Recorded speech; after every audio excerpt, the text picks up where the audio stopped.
Very busy for BRS. Will be a very very busy year. వచ్చే April 27 దాకా అంటే 2026 April 27 దాకా కూడా విస్తృతమైన కార్యక్రమాలు నిర్వహిస్తాం. సంస్థాగతంగా నిర్మాణం చేసుకుంటూనే మరి ముందుకు సాగుతాం.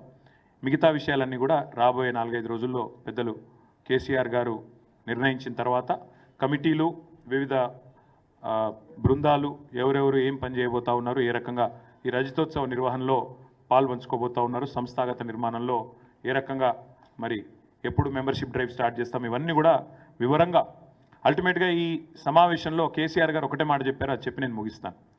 పార్టీలు గెలుస్తుంటాయి, ఓడిపోతుంటాయి.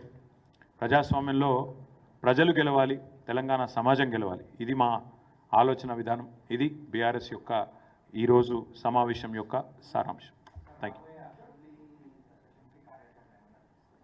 వాళ్ళు అసెంబ్లీ పెట్టడానికి భయపడుతున్నారు బ్రదర్. ఇప్పుడు దాని గురించి అసెంబ్లీ పెడతానికే భయపడుతున్నారు కదా.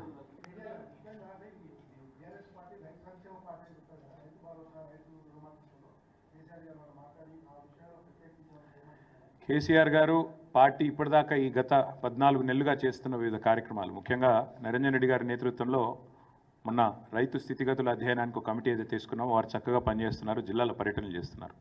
ఇంకోవైపు రైతు దీక్షల పేరిట ఇప్పటికే 6 చోట్ల 6 వివిధ జిల్లాల్లో కార్యక్రమాలు పెద్ద ఎత్తున పార్టీ నిర్వహిస్తూ ఉంది.